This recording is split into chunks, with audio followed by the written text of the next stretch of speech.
Now, looking ahead to the 2026 budget and getting a bit more context on that, given global and regional economic conditions, what sort of growth in non-oil activities is achievable? Well, to answer that and more, we can speak now to Cornelia Meyer, who's an economist and the CEO of Meyer Resources. Cornelia, thank you very much indeed for joining us on Arabiya English. I just want to start by asking you, I mean, we were just talking there about the growth forecast for 2026, 4.6% GDP growth forecast. I mean, sounds great. What are your thoughts? What do you think's driving it?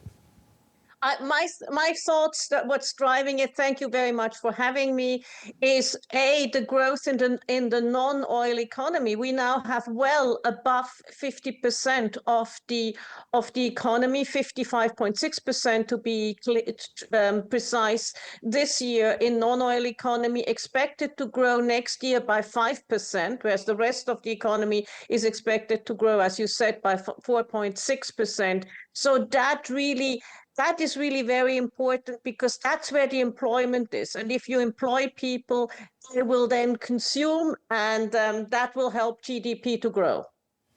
Okay, now in the pre-budget statement for the fiscal year 2026, the Finance Ministry forecasts a deficit of 3.3% of GDP. First of all, I mean, deficit always sounds slightly alarming, but do you think there's anything to worry about here? No, I think there's nothing to worry about. I mean, it's still, if I look at the GDP, it's 3.3% of GDP, so that's not that much. And if I look at the total public debt to GDP of the Kingdom of Saudi Arabia, it's around 30%. So in the globe, look at the US, look at Japan, look at European countries. In the global context, it's a very low leverage, and there's plenty of debt capacity. Okay, so clearly nothing to worry about there in your opinion. How does the government, do you think, plan to finance it?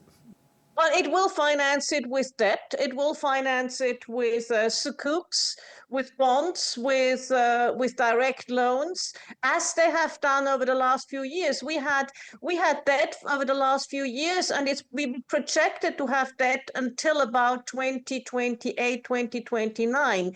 Next year is the highest level, and then they're projecting it to go down. And they're also achieving the going down in the debt by becoming fiscally more conservative on some of the giga projects. Okay, so I mean, when you look at what the price of oil has done in the last few months, and you also take into account spending, especially on expansionary and transformative projects, I mean, none of this should be at all surprising, should it? No, it's not surprising. And if I look at the price of oil, yes, it's down between 7 and 10%, depending on the day, since January.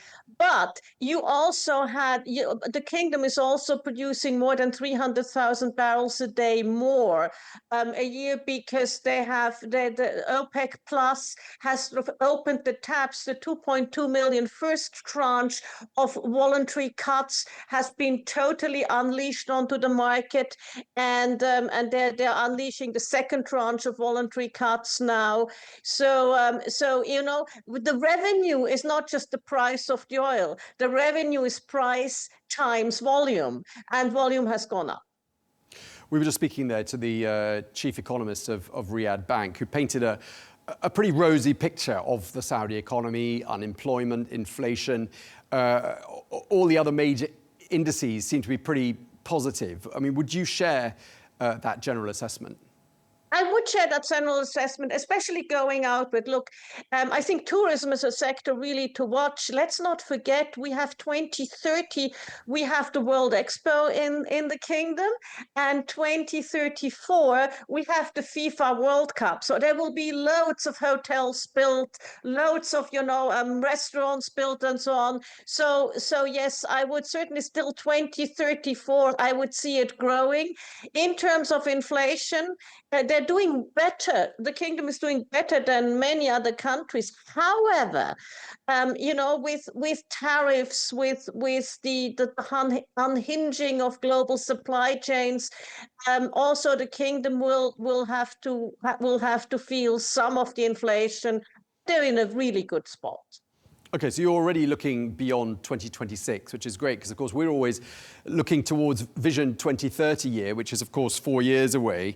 And if anything, I mean, all of this, just to sum up the conversation, really, Cornelia, just shows that given fluctuation in global oil prices, the logic behind diversifying away from oil is all the more apparent, isn't it? Oh, it's totally apparent. And let us also not forget 70% of the population in the kingdom is below 30 years old. So there's a lot of people who will need a lot of jobs. You know, they're coming out of universities, out of schools, and they will need jobs.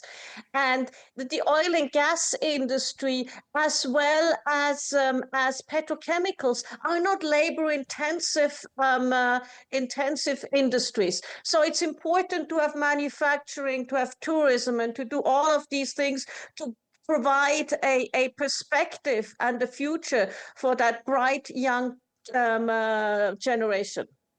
Okay, well, we really appreciate you taking the time to speak to us and really appreciate all your insights. Cornelia Meyer, thank you very much indeed for your time. Thank you very much indeed.